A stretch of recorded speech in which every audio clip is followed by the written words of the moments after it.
तो ये पूरा म्यूजिक बना है सिर्फ इस चीज से। आगे बने रहिएगा।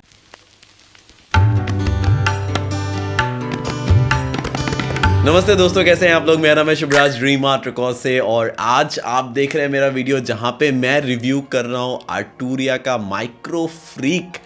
इसके अलावा इस चैनल पे मैं अपलोड करता हूं music production videos, music making tutorials और ढेर सारे गियर रिव्यू। तो अगर आपको म्यूज़िक बनाना सीखना है या फिर नए टेक्नोलॉजी के बारे में जानना है तो आपको इस चैनल को सब्सक्राइब करना चाहिए। तो रिसेंटली आर्टुरिया ने मुझे भेजा ये माइक्रो फ्रीक, और उन्होंने मुझे बताया कि भाई साहब यूज़ करो इसको और बताओ हमें कि कैसा है, ये रिव्यू करो इसको।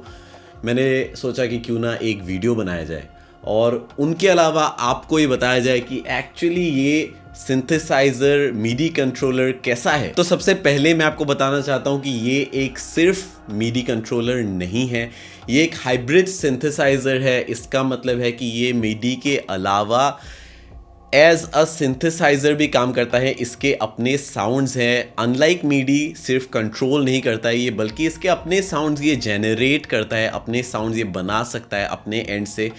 और सबसे इंटरेस्टिंग चीज़ जो इतने सारे नॉब्स के अलावा जो सबसे इंटरेस्टिंग चीज़ मुझे लगी वो ये है कि इसको आप चला सकते हैं सिर्फ एक पावर बैंक से।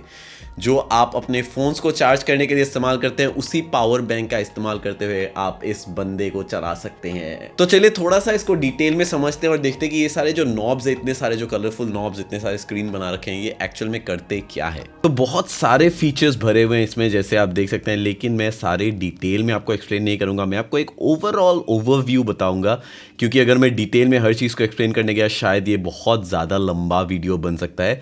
इसके अलावा बेसिकली ये जो आपका सिंथेसाइज़र है, इसमें आपको मिलते हैं 12 ऑसिलेटर इंजन्स, यानी कि आपको 12 साउंड्स मिलते हैं, जहाँ से आपको एक स्टार्टिंग पॉइंट मिलता है, यानी कि आप किसी भी इंजन को चूज़ करके अपने साउंड को क्राफ्ट करना शुरू कर सकते हैं। तो ऑसिलेटर टाइप बदलने के लिए आप इस नॉब का इस्तेमाल कर सकते हैं। जैसे आप देख सकते हैं, ये आपको अलग अलग ऑसिलेटर इंजन्स दे रहा है।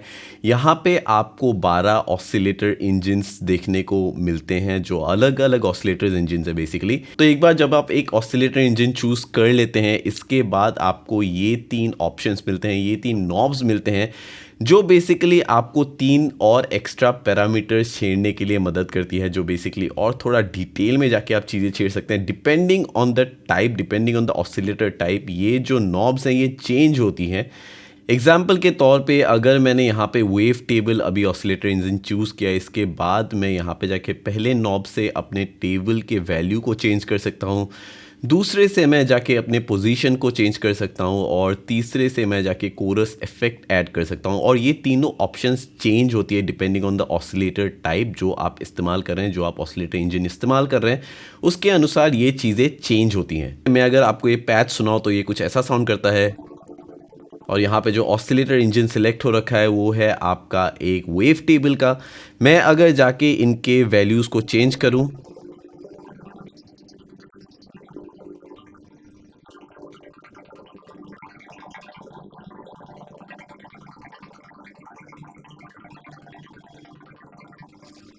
तो आप सुन सकते हैं, आप अपना साउंड क्राफ्ट कर सकते हैं। इसके बाद जो आपको यहाँ पे देखने को मिलता है वो है एक एनालॉग फिल्टर का सेक्शन, और मेरे ख्याल से ये काफ़ी इंटरेस्टिंग सेक्शन है, क्योंकि यहाँ पे आपको 3 ऑप्शंस मिलते हैं और आप इनको भी चेंज कर सकते हैं अपने स्वाद अनुसार।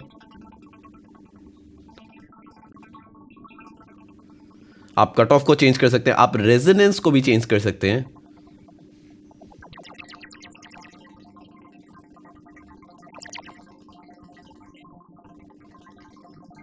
और ये एक एनालॉग फ़िल्टर है जो कि बहुत इंटरेस्टिंग है, क्योंकि ऐसे डिजिटल सिंथेसाइज़र में आपको एक एनालॉग फ़िल्टर देखने को मिल रहा है। इसके बाद आपको यहाँ पे देखने को मिलता है एक साइक्लिंग एनवलप, और साइक्लिंग एनवलप का मतलब है ये आपके एक वेव के साइकिल को चेंज करता है।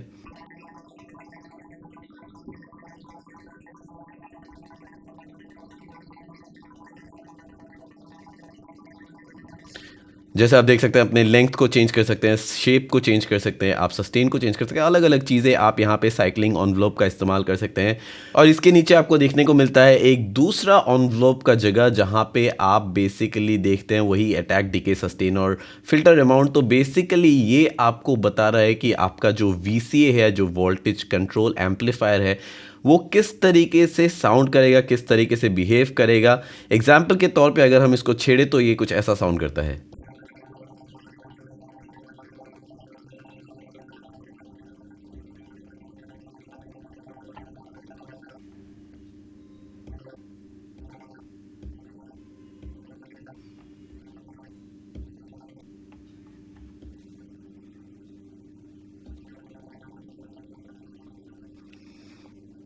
लेकिन आप इसको डिटैच कर सकते हैं। अगर आप ये एम्प मोड के स्विच को दबाएंगे तो ये डिटैच हो जाएगा और इससे कंट्रोल नहीं होगा आपका VCA, जो आपका एम्पलीफायर है वो इससे कंट्रोल नहीं होगा, बल्कि ये डायरेक्ट साउंड आएगा।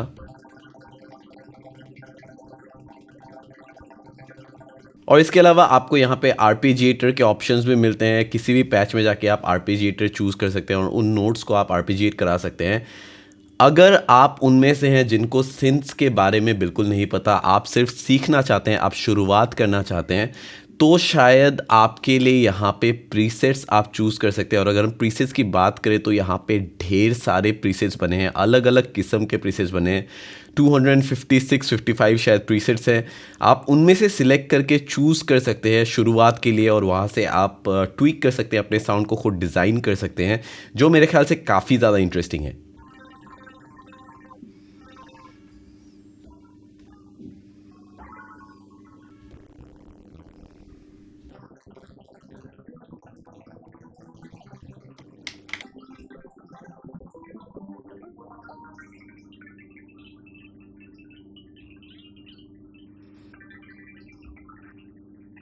और इसके अलावा मेरे ख्याल से जो सबसे इंटरेस्टिंग चीज़ है इस सिंथेसाइज़र में, वो है आपको मिलता है एक वोकोडर का ऑप्शन। वोकोडर अगर आपको पता नहीं है क्या है तो वोकोडर के बारे में आप जाके पढ़ सकते हैं। लेकिन यहाँ पे बना है एक हेडफोन का जैक। अगर आपके पास TRRS का कोई माइक्रोफोन है जो बेसिकली आपके स्मार्टफोन्स के साथ आते हैं या फिर अलग अलग चीज़ों के साथ आते हैं, वो आप यहाँ पे कनेक्ट कर सकते हैं और आप इसके वोकोडर का इस्तेमाल कर सकते हैं।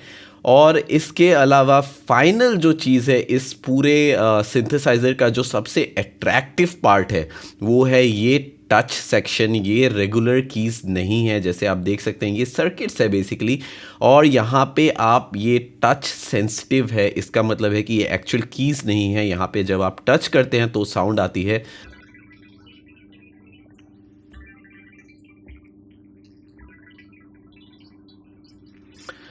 और मेरे ख्याल से इसके अपने प्रोज है और कॉन्स हैं, लेकिन डेफिनेटली ये रेगुलर आपके वो रेगुलर कीज़ नहीं है। थोड़ा सा आपको शायद यहाँ पे एडजस्ट होने में टाइम लग जाए। तो अभी आपको थोड़ा सा पता है कि किस तरीके से ये सिंथेसाइजर काम करता है। चलिए देखते हैं एग्जैक्टली मैंने ये ट्रैक कैसे बनाया, जो मैंने आपको सुनाया था वो मैंने कैसे बनाया। तो जैसे आप देख सकते हैं ये वही सेशन है जहाँ पे मैंने ये पूरा रिकॉर्ड किया है। और जैसे आप देख सकते हैं ये पूरा ऑडियो है, क्योंकि ये मैंने मीडी फॉर्मेट में रिकॉर्ड नहीं किया है। इसके सारे जो अपने साउंड्स हैं उसी से मैंने ये तैयार किया है। तो मैं आपको थोड़ा बहुत दिखाने वाला हूँ कि किस तरीके से आप वो साउंड्स बेसिकली डेवलप कर सकते हैं। लेकिन सबसे पहले चलिए इसको सुनते हैं।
जैसे आप सुन सकते हैं ये मैंने यहाँ पे नेम कर रखा है ताकि मुझे ध्यान रहे कि कौन सा क्या है, कौन से पैच से मैंने निकाला है। बहुत सारे पैचेस को मैंने छेड़ा है और मैंने उसको थोड़ा सा ट्विक किया है ताकि मेरे अपने गाने को वो सूट करे।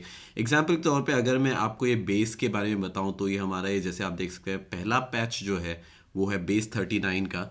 और पैच 39 बेसिकली अगर हम यहाँ पे सिलेक्ट करें पैच 39 तो वो कैसा साउंड करता है, चलिए सुनते हैं।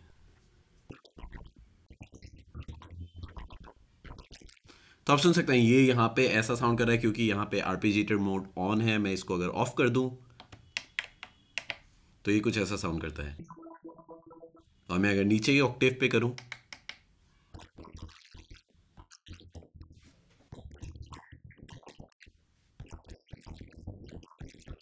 तो आप सुन सकते हैं आपको वो वाइव मिल सकता है। इसी तरीके से अलग अलग मैंने चीज़ें लेयर की है। जो ये बेस सेकंड पैच है वो अपना 163 से है। और अगर हम 163 को देखें तो वो कैसा साउंड करता है, चलिए देखते हैं।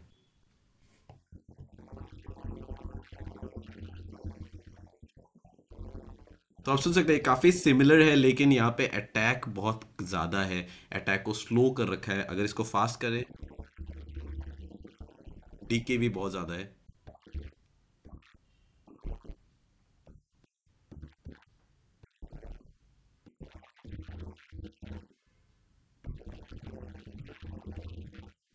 आप सुन सकते हैं वो सिमिलर साउंडिंग है। इसके अलावा बाकी सारे साउंड्स को इसी तरीके से मैंने तैयार किया है। और अगर मैं यहाँ पे एक इंटरेस्टिंग साउंड आपको दिखाता हूँ है रिदम, और ये 44 प्रीसेट का है। अगर 44th प्रीसेट को हम सुने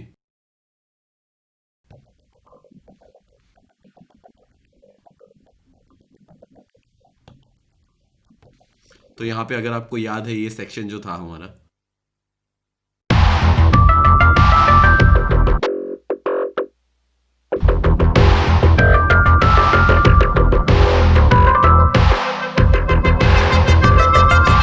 तो अगर मुझे इस पूरे वीडियो को सम करना पड़े और आपको बताना पड़े कि ये बंदा कैसा है, क्या ये वैल्यू फॉर मनी है कि नहीं, मैं इसको रेट करूंगा 4 आउट ऑफ 5।